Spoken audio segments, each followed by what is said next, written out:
자살은 이제 영국, 미국 등의 국가에서 100건 중 1건 이상의 사망 원인이 되는 높은 비중을 차지한다. 세계보건기구 WHO의 자료에 따르면 자살은 위암, 간경화, 결장암, 유방암과 알츠하이머보다 더 높은 사망 원인이라고 한다. 자살을 하는 사람들은 보통 우울증을 겪는 경우가 많기 때문에 우울증은 지구상에서 가장 끔찍한 질병 중 하나이다.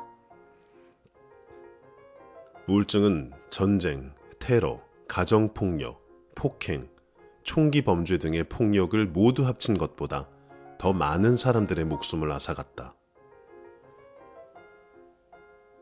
더 놀라운 사실은 우울증은 다른 질병과는 달리 병이 깊어지면 자살이 증상으로 나타나는 질병이란 점이다.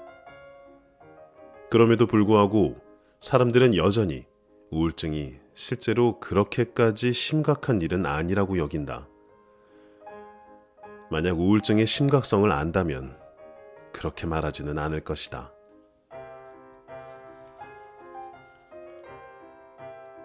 향정신성 의약품의 일종인 디아제팜을 처방받았으나 약은 내게 효과가 없었다.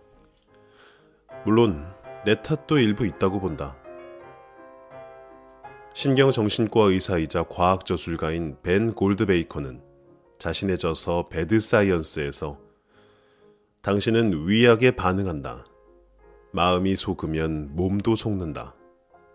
당신 자신을 믿지 말라고 했다.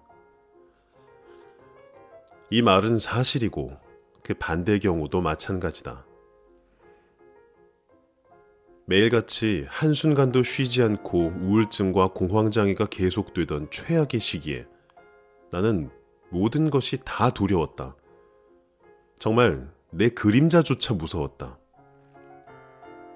신발, 쿠션, 구름 등 무엇이든 물체를 오래 들여다보면 그 속에서 고대의 미신적인 느낌이 드는 나쁜 기운, 부정적인 힘이 느껴졌는데 난 그걸 악마라고 생각했던 것 같다.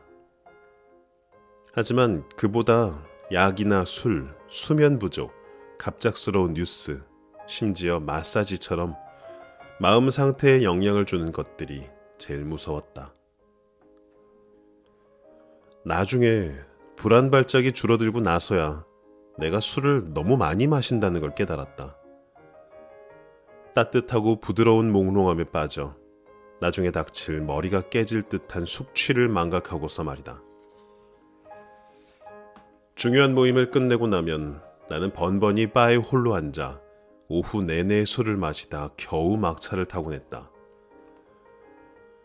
그러나 1999년 이후 몇 년의 세월이 더 흐르고 나서야 이런 비교적 정상적인 비정상 상태로 되돌아왔다. 모순적으로 들릴 수 있겠지만 내가 내 마음에 적극적으로 개입하기를 원치 않았던 때는 사실 내 마음이 낫기를 가장 간절히 원했던 시기였다.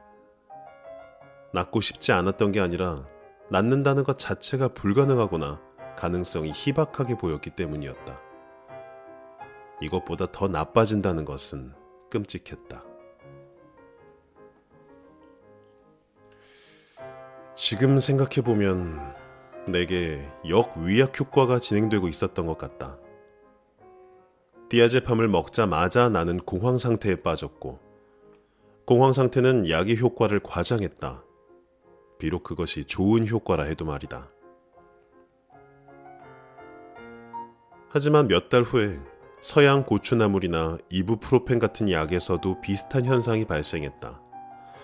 그러니 꼭 디아제팜의 문제는 아니었다. 그리고 디아제팜이 시중에 나와 있는 가장 강한 약도 아니다. 하지만 디아제팜을 복용했을 때의 느낌과 비현실감은 나만 느끼는 것이 아니었기 때문에 최소한 문제는 된다고 생각했다.